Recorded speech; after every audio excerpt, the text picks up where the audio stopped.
No, I don't think I'm straw manning the argument at all. I don't think it's a straw man to say that the anti-normalization people ultimately just believe in a fantasy scenario of a united Muslim army marching on Jerusalem to liberate Palestine. That's not a straw man. It's just that the anti-normalization people, in my opinion, just haven't thought through their position to its logical conclusion. Because this is where that leads. This fantasy scenario is actually the only way that your argument can go in the end. I mean, you can say no, rejection of Israel, boycott of Israel, and so on. That will force an end to the apartheid state, just as it did in South Africa. And Palestine will be liberated without the need for any sort of military intervention, military campaign, or what have you. But if you believe that, if you say that, it's either disingenuous or you're just mistaken. Isolation of Israel by the Arab and the Muslim world has not had any significant impact in 80 years, except to make Israel independent of the region economically and in every other way. Look, I support BDS. In fact, for anyone who's old enough, they'll remember there'll be people back in the US and in the UK who will remember me giving talks 25 years ago about boycott and divestment, a good 5, 6 years before BDS was founded. I agree with that approach. But normalization, in my opinion, is the other side of the BDS coin. It's a second prong to one strategy. It's not a contradictory strategy if you think it through. Apartheid South Africa had almost no trade relations with the rest of Africa back in the apartheid days. Most of their trading partners, or really all of their major trading partners, were in the West: the UK, Europe, the US, and Israel. That's who their economy depended upon. So it made sense to push for boycotts and divestment in the West, which is what they did. I mean, it's impossible to say what impact it might have had back in those days if African countries had simultaneously initiated trade with South Africa as the boycott campaign was underway to shift Johannesburg's dependence on the West to dependence on Africa. How African nations could have potentially influenced the South African government if they had economic leverage back in those days. I mean, remember, South Africa, after apartheid, went very drastically down the route of neoliberalism. I mean, even the anti-apartheid boycott and divestment campaign, this campaign itself entrenched South Africa's dependence on the West, which left the West in a position to dictate once apartheid ended. Who knows? The last 30 years in South Africa could have looked very different if this was not the case. If their relations and their economic relationships were more with Africa than with the West, who knows how it would have gone. So today, Israel's in a very similar position. All of their main trading partners are Western, with the exception of China. So BDS makes sense in the West. Boycott and divestment makes sense for the countries that are key to Israel's economy. That makes perfect sense. But the strategy does preserve Western hegemony. Exploiting Israel's economic dependence on the West is just one measure. But the strategic and the logical complementary measure is actually normalization, transferring economic dependence to the Arab world. If you don't do that, and let's say BDS succeeds, Israel will remain a Western client state, independent of the region. The West will still decide.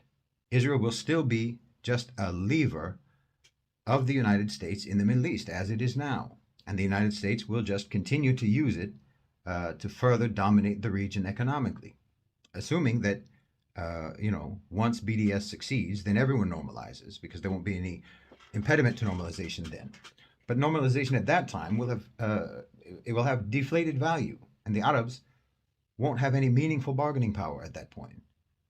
BDS alone is a strategy that upholds Western hegemony, and it wants to dictate to the Arab and the Muslim world what their policies should be, which is not to normalize, even if normalization both brings benefit to their domestic economies, to the Arab and Muslim domestic economies, and bolsters their own influence inside of Israel. But BDS doesn't want anyone to have influence except for Western economies. That may not be their intention, but that's the result. That's the practical reality of it.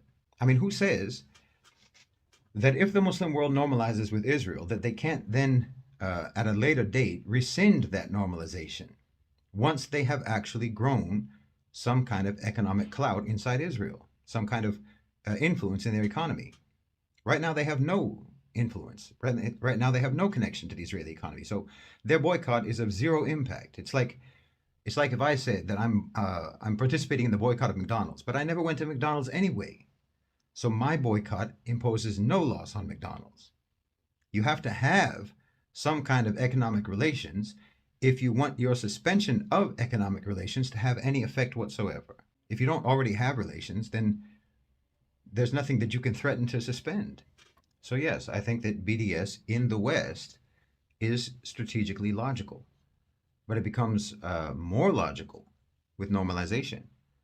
I think normalization is strategically logical, and I think active resistance to the occupation is strategically logical. Even opposition to normalization is strategically logical because it increases the bargaining power of any state that's considering normalization, particularly Islamic opposition to normalization. That's useful. I see all of these as moving parts that work in conjunction. No one ever won a chess game by only ever moving one piece. But BDS alone does not liberate Palestine. No. I think that should be obvious. It keeps the US and the West front and center as the dominant player. And as long as that's the case, that only ever has been and only ever could be a recipe for more injustice, oppression, conflict, and subjugation, even if BDS's three goals are met, which are what the end of occupation of the West Bank and Gaza, equal rights for the Palestinians who live inside of Israel, Israeli citizens, Israeli Arabs so-called, and recognition of the right of return of the Palestinian refugees. That's what they're asking for. So if those demands are met, then they'll stop. Those are all good demands for sure. But does that represent the liberation of Palestine? Not even remotely. Does it mean an end to conflict even? No, not even remotely. So yes, you end up right back where you started, which is praying for Salah ad-Din's army. But I'm telling you that today, in 2023, Salah ad-Din's army comes in the form of capital, comes in the form of investment. It's a private sector army. And it can take over ports, it can take over utilities, it can take over real estate, infrastructure, energy, on and on. And that can establish a level of power and control and influence beyond what a traditional army can do anyway. I mean, there's no question about the dominating, subjugating power of investment and capital, because the entire global South has been dominated and subjugated by capital for at least, the last 50 years, since the 1970s, at least. Well, now, though, today, the West isn't the only one who can play that game. The Gulf states have between $3 to $4 trillion in their sovereign wealth funds. That's 10 times the GDP of Israel. But the anti-normalization crowd don't want them to use any of that money, to seize economic territory inside of Israel. Well, that's just foolish, in my opinion. Normalization isn't a form of if you can't beat them, join them. It's a case of if you can't beat them, buy them. And the best time to buy is when they are being boycotted by movements like BDS in the West. These are complementary measures, in my opinion. And if you think about it strategically, you'll see what I mean. Think about it strategically instead of ideologically. And no, as I've said before, I don't necessarily believe that Mohammed bin Salman or any of the Gulf states are doing what they're doing because of their love for Islam, or they're doing what they're doing for because of their concern, for the Palestinians. They may be, or they may not be. I don't know. I don't know their hearts, and it's not my business. And frankly, I don't care. I care about the results. I care about the outcomes. I think that they're probably just interested in power. They're interested in influence. And someone like Mohammed bin Salman, I think that he doesn't like for there to be any dominant player in the Middle East besides him. Not Iran and not Israel. He wants to have dominion over the region. It could be nothing but pride and ambition and nationalism on his part. But again, I don't know. And I also don't care. If the outcome is an Israel that is increasingly less attached to the United States, less dependent on the United States, and more attached and more dependent on the Arab world and on the Muslim world, well, that's a net positive as far as I'm concerned. In that kind of a scenario and in those circumstances, Zionism is not sustainable. But it will remain, Zionism will remain sustainable, and it will be alive and well as long as the United States is the dominant player in the region. And boycott, divestment, and sanctions without normalization ensures that the United States and that the West will remain the dominant player in the Middle East.